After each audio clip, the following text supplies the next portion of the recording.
CQDX, CQDX, CQDX. This is Havana calling. CQDX, CQDX, CQDX. This is Radio Havana calling all shortwave listeners and radio amateurs. Welcome to...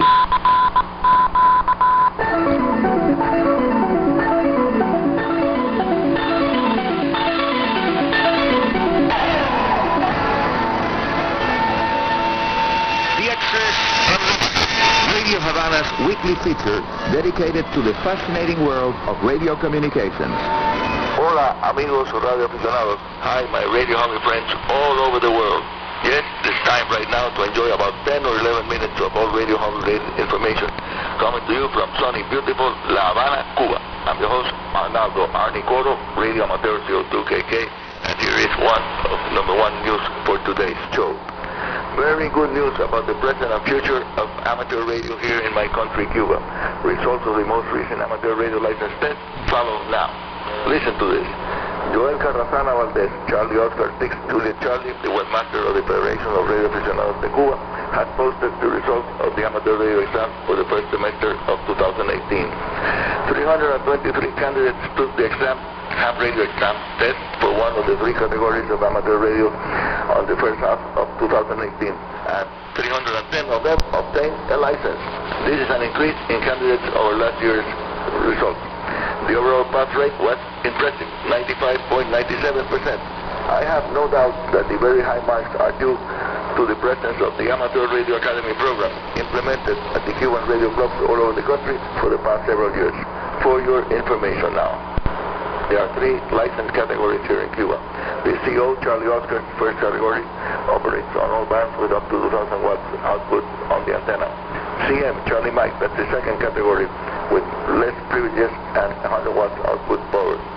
And CL, the third category, the novices, the beginners, that are allowed to operate on part segments of 1.8, 3.5, 5, 7, and 144 MHz bands with 10 watts output, with the exception of the 5 MHz band that during emergencies they are authorized to operate at full power 100 watts.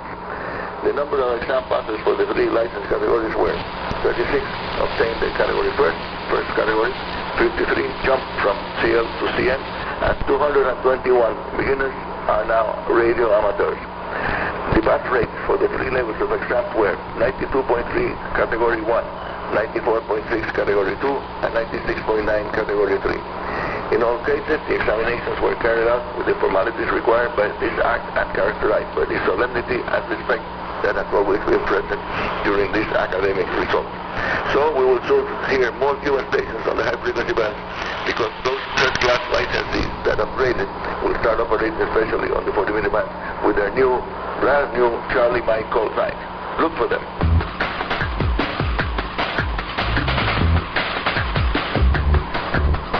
High-frequency HF band propagation conditions continue to be very poor due to the extremely low solar activity, with several consecutive days with a totally black solar disk. During Friday and Saturdays, propagation on the high-frequency band was very poor. And see, amigos, yes, this is not surprising, as this is typical of the tail end of the present solar cycle. Nothing abnormal at all. But it is certainly quite disgusting to tune around the shortwave spectrum and hear nothing at all, or very weak signals that only sophisticated digital communications modes can pick up from nowhere. According to the most recent forecast, next year is going to be even worse, with extended periods of much lower solar activity that may combine with solar events that will further disrupt propagation conditions. And now, the high-frequency band from 7 to 30 MHz will show the typical summer season patterns of the northern hemisphere and the winter patterns that will be showing up in the southern hemisphere. For those of us that live north of the equator, one of the most interesting effects of summer propagation is a consequence of the lower electron density of the atmosphere. At times, during the winter months, in solar minimum years, the maximum usable frequency at night may drop even below the 6 MHz band, something I have seen during the past couple of years during the winters. More about medium wave band and short wave band propagation at the end of the show, as always.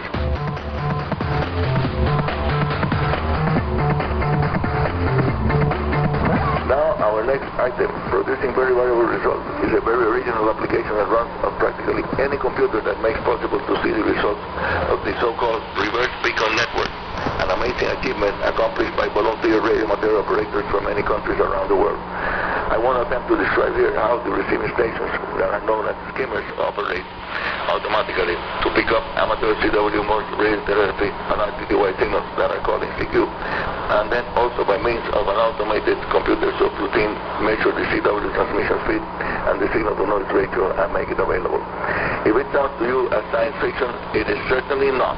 And the reverse beacon network is adding yet another tool to monitor diesel modes in order to learn more about the extremely complex phenomena that make possible ionospheric shortwave propagation. Quite a challenge. You may want to visit the homepage of the reverse beacon network after calling CQ or CW with your rig or RTTY if you are already an amateur radio station operator, and just learn, for example, what is happening when your friend Ani Coro called CQ on the handband the last time he was on the air. Just type the following URL, which I'm going to repeat slowly: internet browser line http://www.reversebeacon.net/Sierra Romeo Charlie Hotel Papa Hotel Papa. Okay, it's a little long, so I'll say it again slowly. http://then www.reversebeacon.net/Sierra Romeo C Charlie H Hotel .php. Then when the site opens and asks for whom you are looking for, type the call sign of the station you want to learn about. Now stay tuned for more Radio Havana information coming to you from sunny, beautiful Havana, Cuba. I'm Ani Coro. Back in a few seconds.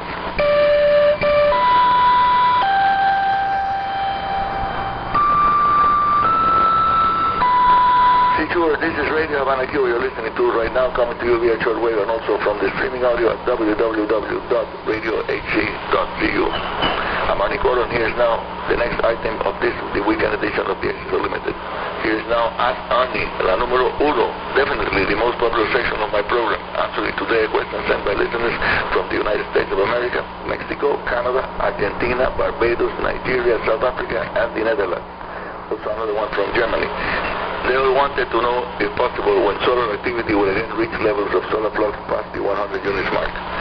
And well, amigos, this is quite a challenging question that may lead to yet another controversy, because there are many opinions as regards to when the new solar cycle 25 enters into its most active phase. And if it ever will reach the 100 average solar flux units mark, that will surely improve the high frequency band propagation conditions when it happens. Some propagation gurus say that solar cycle 25 would be even worse than the present one, cycle 24, a very poor one indeed, with the sun entering into what is known as a new Dalton minimum. Add to the complexity of the answer the fact that one must listen to widely different criteria by different solar physics experts. And now, before going to our team, Ani Coro's DXers Unlimited propagation update and forecast. Since June 26th, 0 sunspots in sight. No sunspots, solar disk blank. Solar flux around 70 units, propagation conditions during the daytime poor, during the nighttime also poor. See you all at the middle of the week edition of DXers Unlimited. Send your signal reports and comments to info@rhc.enet.cu and via airmail to Ani Coro, Radio Havana Cuba, Havana, Cuba. And that's all for today. This is Ani Coro, Radio Amateur CO2KK, your host here at Radio Havana's DXers Unlimited, saying 73 and very good DX.